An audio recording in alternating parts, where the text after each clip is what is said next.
Hello friends, இன்னைக்கு நம்ம rectification of errorsல illustration number 32 page number 82ல இருக்க sumல பார்க்க போறோம். You are presented with the trial balance of S Limited as on 36/2013 showing the credit is in excess of by rupees 415 which has been carried to suspense account.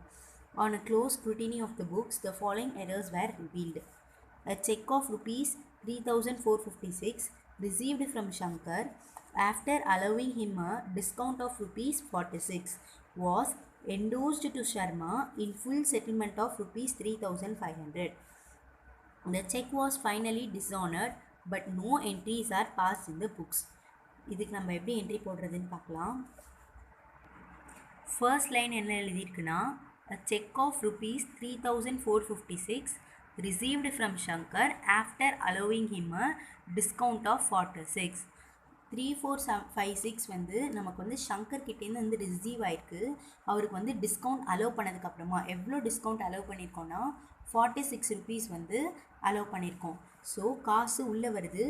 Bank account debit what comes in discount account ரிட்டார். ஏன்னா நம்ம allow பண்ணுறோம் அவங்களுக்கு. So நம்ம allow பண்ணால் அதுக்கு வந்து ஒரு எக்ஸ்பென்ஸ் அது. Debit all expenses and losses to Shankar account credit the giver. ஏன்னா received from Shankar. So Shankar தான் நமக்கு தராரு.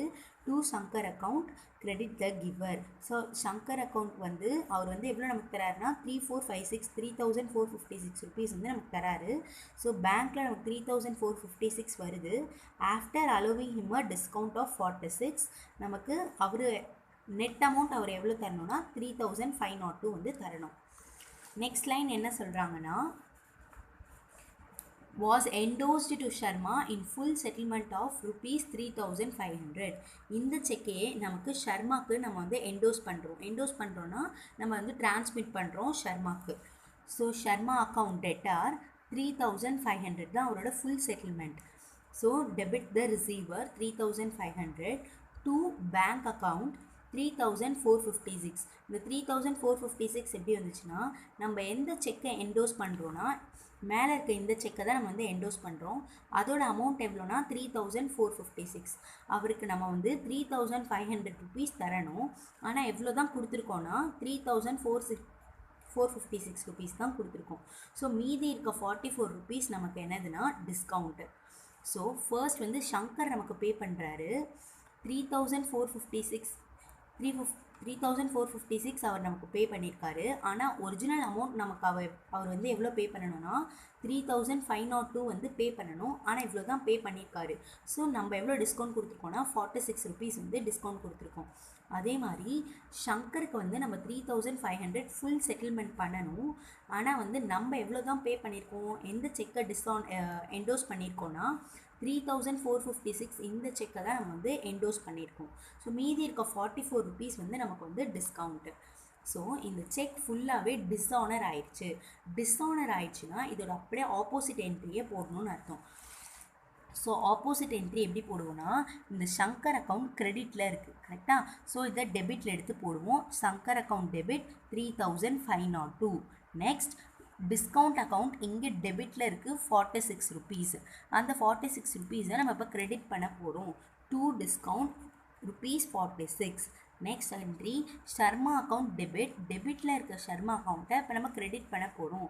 Two Sharma account 3,500. இங்கே இருக்கிற இந்த கிரெடிட்டில் இருக்க டிஸ்கவுண்ட் அக்கௌண்ட்டை நம்ம இப்போ வந்து டெபிட் பண்ண போகிறோம். So discount account debit 44 rupees. So Shankar account debit 3,502. Discount account debit 44. So 3,502க்கு ஒரு 46 ருபீஸ் டிஸ்கவுண்ட் வந்து நம்ம ரிசீவ் பண்ணியிருக்கோம். நெக்ஸ்ட் ஷர்மாக்கு 3,500 ருபீஸ் நம்ம பே பண்ணி 44 ருபீஸ் நம்ம வந்து டிஸ்கவுண்ட் வந்து கொடுத்துருக்கோம் அப்படின்னு சொல்கிறாங்க. இதுதான் first entry. Next entry goods of the value of rupees 230 returned by Sen was entered in the purchase day book and posted therefrom to Das as 320.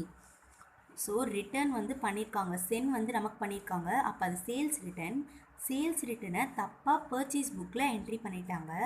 அதுவும் இல்லாமல் பர்ச்சேஸ் புக்லேருந்து டைரெக்டாக தாஸுக்கு 320 ருபீஸ் என்ட்ரி போட்டுட்டாங்க.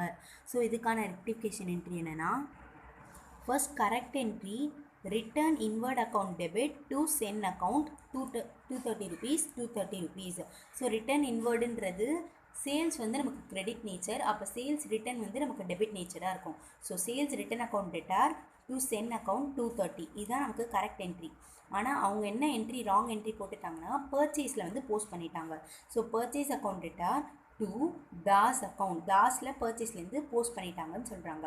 Purchase account debtor to Das account 230, ஆனால் தாஸில் போடும்போது எவ்வளோ போட்டுட்டாங்கன்னா 320 போட்டுட்டாங்க.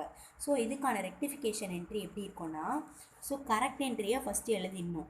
Return inward account debtor to Sen account 230. So return inward account debtor 230 to Sen account 230.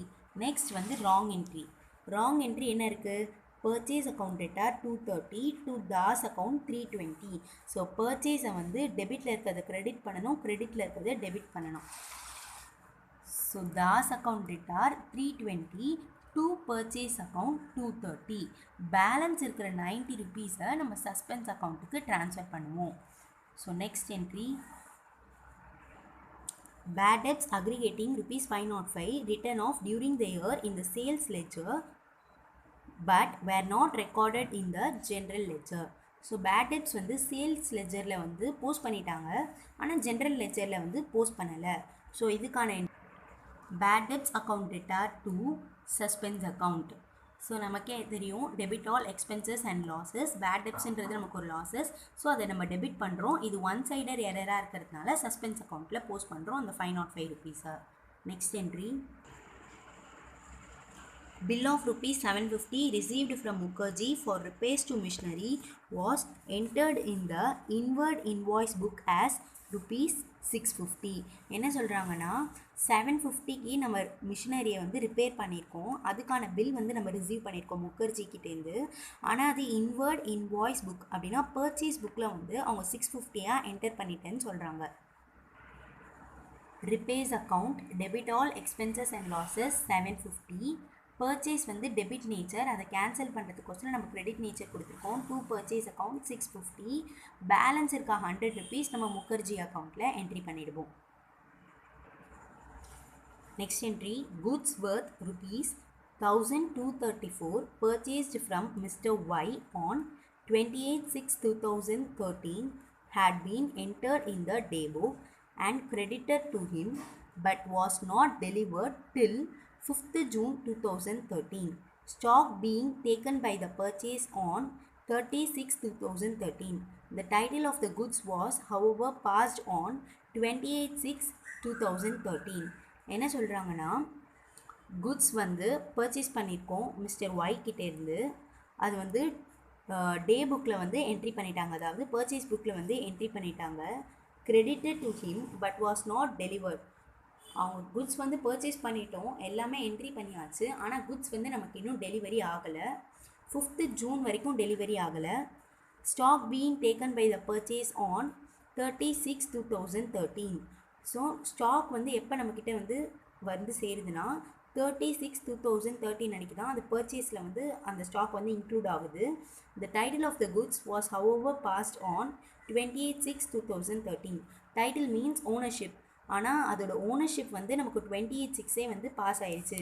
அதாவது நம்ம பர்ச்சேஸ் பண்ண அன்றைக்கே நமக்கு ஓனர்ஷிப் வந்து கிடச்சிருச்சு. ஆனால் ஸ்டாக் மட்டும் நமக்கு என்றைக்கு என்ட்ரி ஆகுதுன்னா 30/6/2013 அன்றைக்கி வந்து என்ட்ரி ஆகுது. அது வரைக்கும் நமக்கு என்ன ஆகலைன்னா குட்ஸ் வந்து ரிசீவ் ஆகலை அப்படின்னு சொல்கிறாங்க. இந்த மாதிரி குட்ஸ் ரிசீவ் ஆகலை அப்படின்னாவே அது என்ன அர்த்தம்னா குட்ஸ் இன் டிரான்சிட். நம்மளோட குட்ஸ் வந்து டிரான்ஸ்போர்ட்டில் வந்துட்டுருக்கு, ஸோ அதை வந்து டிரான்சிட் அப்படின்னு சொல்லுவோம் நம்ம. So goods in transit. So goods in டிரான்சிட்னா அது வந்து எதோட சம்மந்தப்பட்ட ஒரு விஷயம்னா ட்ரேடிங் அக்கௌண்ட்டோட சம்மந்தப்பட்ட விஷயம். ஸோ அதுக்கான என்ட்ரி எப்படி இருக்கும்னா goods in transit account data to trading account 1234. Next entry, ₹79 paid for freight on machinery was debited to freight account as 97. So மிஷினரிக்கு கட்டின ஒரு ஃப்ரைட்டை வந்து அவங்க நார்மல் ஃப்ரைட்டில் வந்து ட்ரேடிங் ஃப்ரைட்டில் வந்து எடுத்துக்கிட்டாங்க. அதை எப்படி கேன்சல் பண்ணணுன்றதை பார்க்கலாம். ஸோ மிஷினரி அக்கௌண்ட் டேட்டார் 79, இது freight on machinery account debtor 79. Machinery வந்து அசட் நேச்சர், ஸோ அசட் எப்பயுமே டெபிட் நேச்சர், ஸோ அதனால் அதை டெபிட் பண்ணியிருக்கோம்.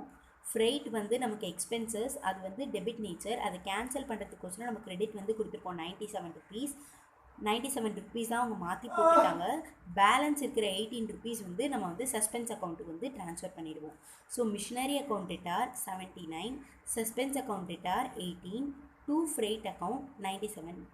இந்த சம் உங்களுக்கு ரொம்ப யூஸ்ஃபுல்லாக இருக்கும்னு நினைக்கிறேன். யூஸ்ஃபுல்லாக இருந்தால் ஷேர் பண்ணுங்கள். புத்தகம் பழகு சேனலுக்கு சப்ஸ்கிரைப் பண்ணுங்கள். Thank you so much.